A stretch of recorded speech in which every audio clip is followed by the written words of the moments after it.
Hello, everyone. My name is Rilwan Baruedi, and today's topic is breaking free from emotional control. Breaking free from emotional control. This is something that is very important to me because a lot of people have destroyed their life because of lack of emotional control.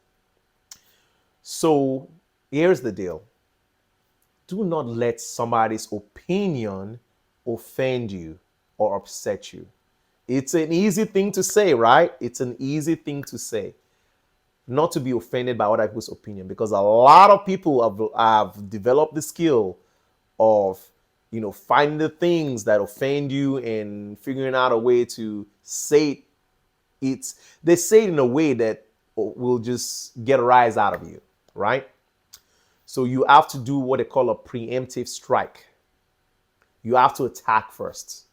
I'm not saying attack them first. I'm saying attack that situation by diving into yourself first, figuring out the things that you find wanting and developing it, right? Because if you develop yourself and there's less things to look at, then it's harder for people's opinion to offend you, right? Because you know who you are, right? And then you know your weaknesses. You're working on your weaknesses. So if you're working on your weaknesses, okay. So here are the two things. What they said is true, or what they said is a lie. If it's a lie, no problem. Keep it moving. Call me a laptop, okay? I know I'm not a laptop. I'm a human being. So what's the big deal, right? But first of all, we need to dive into who you are. Who am I? So find your quiet place. Find your quiet place. Meditate on it. Get a pencil and paper or pen or paper, whatever it is. Write down who you want to be and who you are. Who you are and who do you want to be 5 to 10 to 15 to 20 years from now. Whatever time range you want to use, right? Okay? Why are you doing this? You're doing this so that you can do a discovery of where you want to be and who you want. What do you want? I mean, who do you want to be? Sorry. Who do you want to be and where do you want to be? It's very good for you mentally, right? So here we go. You can look at this from different standpoints. Try not to be vague, please. When you're vague, it's ought to have a mission when it's vague. I can say I want to be a better person. That doesn't help me. What am I trying to better myself on? Okay? So let's start with this. I'll give you three things. Let's use three things. Relationship. I want to be in a long-term relationship in 5 years. That's something to meditate on. Now you can start unpacking some things. What kind of relationship do I want? Who do I want to have a relationship with? And if I want to have a relationship with this kind of person, who do I need to be to deserve that relationship? Now you have something to work on. You have something to sink your teeth in and work on and start breaking down the personalities, the skills you need to learn so that you can get from point A to point B, right? So that's something you can dive into when it comes to relationship. All right, and I promise on in more of my videos, I'm gonna dive into how to do that. Okay, how to better yourself, prepare yourself to be ready and worthy of a relationship, to where you don't even have to you don't even have to work hard to get your partner. They see you, they recognize you immediately. So we'll do a video on that one. So here's the second thing. We talked about relationship. Second thing is finances. Where do I want to be financially speaking 5 years from now? Again, when you're doing this self-assessment, you're being very precise and very, very specific, because when you're precise and specific, it's easy for you to plot your progress, right? So financially speaking, let's say you're making $50,000 a year, you can make a goal for yourself. In 5 years, I want to get to 70. That's a goal. And then you need to find out what are the things I need to do to get from 50 to 70. You do your research, you find out Is it a level? Is it a promotion? Whatever it is, and then you find out what it takes to get that promotion in 5 years. You find people that have achieved that goal. You take notes and see what they've done to achieve that goal, and then you apply that into your life accordingly, right? You take your steps, you write down your steps, and you follow the steps as you progress, right? So, and also another thing to look at financially speaking is, and now I'm going to talk about this is, where do you want what do you want to where do you want to be financially? Because making money is one thing. How you spend the money is another thing. That's also good for your quality of life, right? And there's this thing called the 70-20-10 rule, or the 50-20-30 rule. The 70-20-10 rule is kind of like in the beginning, right? So what that means is, I'm talking about your income. When your income comes in after taxes, your income comes in, 70% of your income is spent on bills, and 20% is spent on your savings, your tithes, or whatever you're doing with your faith. And 10% is your lifestyle. Lifestyle is if you want to upgrade something, you want to go on vacation with your family, you want to change your car. It's a lifestyle is something that you don't need. It's something that you want. So here's the deal. The 70-20-10 rule comes into play, but it's not ideal. It's okay, but it's not ideal. Do you really want to be spending 70% of your income on bills? That is how you set a financial goal for yourself, right? You set a financial goal for yourself that in 5 years' time, I want to reduce my bill. I want to pay off all my debts, reduce my bill to where most of my income is not going to my bills, it's going to living life. So that's where the 50-20-30 rule comes into play. So 50% of your income after taxes go to your bills, 20% stays with your savings, right? And 30% goes to your lifestyle. You can now upgrade from a small house to a bigger house if that's what you want to do, or you can change your car, even though its car is working, but you want a nicer car. You want to change your wardrobe, you want to go on more vacations, you can do that. That's lifestyle. So now you're not just working to pay bills, you're working to spend on yourself as well. There's a balance to this. This is why it's so important. Again, when you're doing a self-assessment, these are things you're gonna find out so many things about yourself when you're going through this process. Oh, this is where I want to be. I don't want to be here. This is where I want to be. I don't want to be here. That's happening in that process. And now there are layers, there are branches that you can write down as it's coming to you and say, I want to explore this. I want to explore this. And now it's going to start unpacking some insecurities that lives within all of us. We all have them. And we're human beings. It's just normal. We have them. So now you can find these things that can offend you, that can make you upset because you're feeling some type of way. You're feeling you feeling like you cannot achieve certain things, but you can. It's just how you do it. It's how you attack it. I'll give you one more.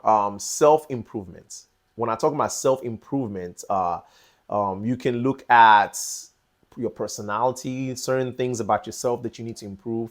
Maybe it's your communication skills. All right, you want to improve your communication skills. Don't lie to yourself. This is not okay. When you're doing this self-assessment, it's not about shaming yourself. It's about finding out your weaknesses and growing those weaknesses into strengths. So now it's hard for someone to come into your house and find dirt because you've cleaned your house. Okay? So here's what I'm talking about. You have communication issues. You get emotional. You can't communicate when you get emotional. Start working on that. Go and study what it takes to be a better communicator.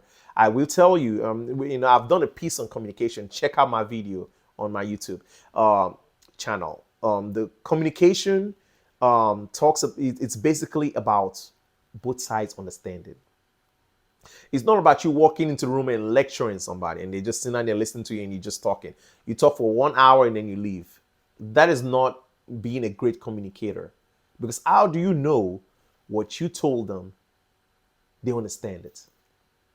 Communication is about understanding on both sides. On both sides. So when they understand you, you understand them. It's not about agreeing. We don't have to agree. We can agree to disagree, but I understand where you're coming from. You understand where I'm coming from. Now mutual respect is there. So what else can you improve yourself on? Self-improve. For men, I am big on this. Self-control and self-discipline. You must, as a man, have self-control and self-discipline. Without self-control and self-discipline, a man is a dangerous man. You are dangerous to yourself and your family. Of course, it applies to women. Your woman, as a woman, you need to learn how to control yourself as well. Okay.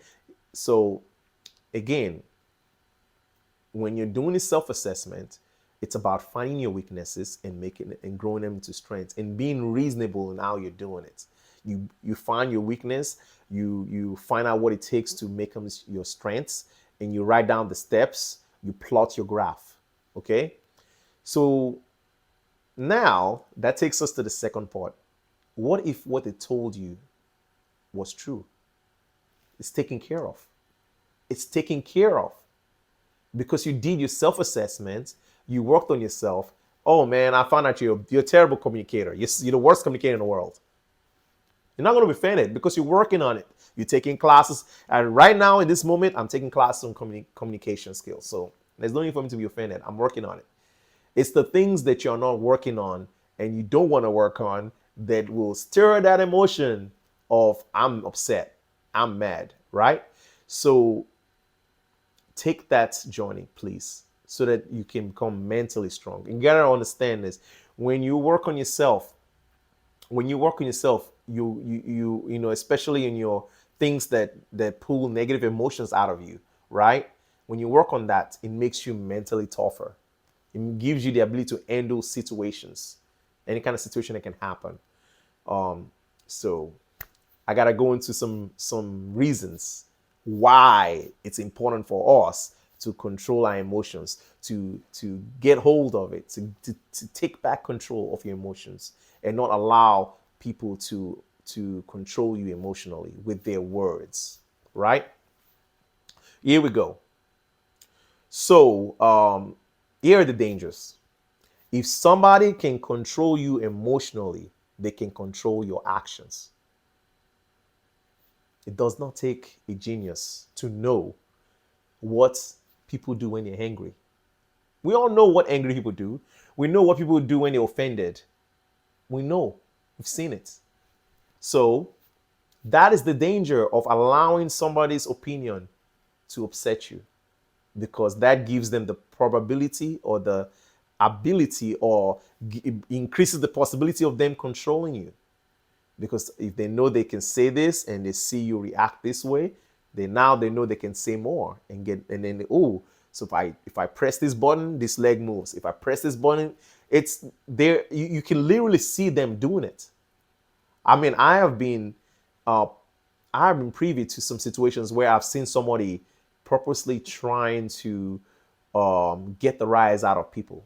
So you have to be aware. Your awareness have to be up there when it comes to people's opinion and what their intention is when they're giving the opinion. So that's why it's so important for you to get back control of your emotion. Get back control of your emotion so that you can control your actions. You can take control back away from them, back into yourself. Okay? So when somebody's opinion affects your actions, because first of all, it affects your emotional states. When they affect your emotional state, they affect now they can control your actions because they know what you do when you're emotionally compromised, right? They know what you do. So when that happens, now the last part, they can control your quality of life. Wow. Your quality of life. Another human being can determine another human being's quality of life. And it started from an opinion. It started from an opinion. So I want you, please, to understand this. This is a very serious situation when somebody can control your emotions because they can say something to you and get a rise out of you, and then action happens. When the action happens, the consequences from the action happens. The consequences from the action now determines your quality of life. You know what? Let me give you two examples. Example number one: you in your office at work, minding your business. Somebody walks into the office and start calling you names, insulting you, blah blah, whatever, just saying whatever it is. Just digging, find, okay, what it is I can say that will get a rise out of you. Maybe they don't know what you would do. Maybe it's just something, that gives them joy. No one knows why people do these things. There's a saying that goes, hurt people hurt people. So, okay. But don't be that person. Because okay, back to my example. They walk into the room, they start insulting you, they said the word. They said that thing, that word, and you retaliated. Now you suspended from work or fired. Now you gotta look for a job. You are financially compromised. That's how your quality of life can be affected. Just like that. They said something, you took offense to that thing, they said something else, you were like, nah, I can't let this stand. You did something about it. Actions. Now your quality of life is affected. It's in jeopardy. Your happiness is in jeopardy. Your finances is in jeopardy. Your freedom is in jeopardy. Let me give you another example. That's why I say this. A man must control himself, must have self-control, must have self-discipline. Let's say you're in a situation where a lady is being abrasive. She's speaking to you. She's just talking to you out of pocket, right? She's saying words to you, and I've heard men say this: "Don't talk about my wife. Don't talk about my kids. If you talk about my wife and my kids, I'm gonna do this." Why? No. She said, this lady, whoever it is, said something about your wife, or said something about your kids. You smacked her. She hit her head. Now the cops are coming for you. Now you're arrested. Now you got medical bills for whatever it is that happened to the lady.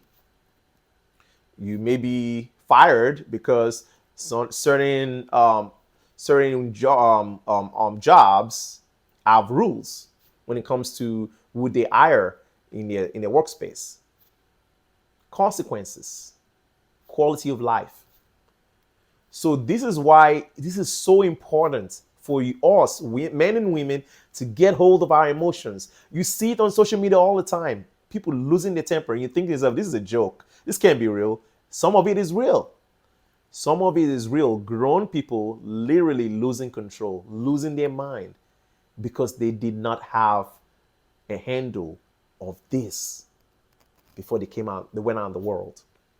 So I will implore you, I would advise you, do this self-assessment. Work on yourself.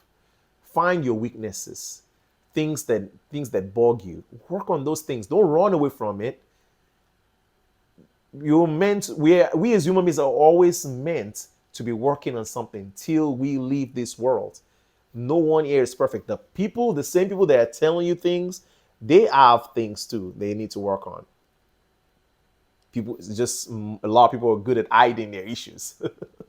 Everybody has issues. Everyone has issues. So don't get it twisted. That's why I'm fine when I'm working on my weaknesses. I know I'm working on my weaknesses.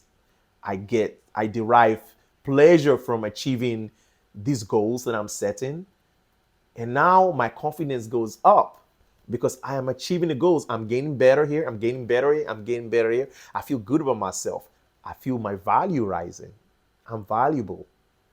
Because you cannot work on yourself, improve yourself, be a better version of yourself without your value rising. That means you're valuable. Now that you're valuable, you have self-esteem, right? You're more secure about who you are. You're comfortable in your own skin. These are all healthy things that you need. We need for a stable mental state. We need this. That is why I tell you, you gotta do this. You have to do this. Don't waste time. Don't push it to tomorrow. Find the time to do this so that you can get a hold of yourself emotionally, right? And not allow other people to control you or control your outcomes, the outcomes in life for you. Okay, all right. So, being having said that much, I need you to really think about what I've spoken to you guys about today, about gaining control of your emotions, and not being afraid. We're human beings. We all have issues. Don't be shamed. I'm not ashamed of my weaknesses. I face my weaknesses and I work on it. And because I'm working on it, no one can shame me. So no one can shame you either. You are who you are. Don't worry about your past. You are who you are at this moment. And that is all you can do about. You can do something about who you are right now. About your past mistakes are your past mistakes. It's happened. You can do something about you. Okay? So be kind to yourself, be kind to others. Have a great day.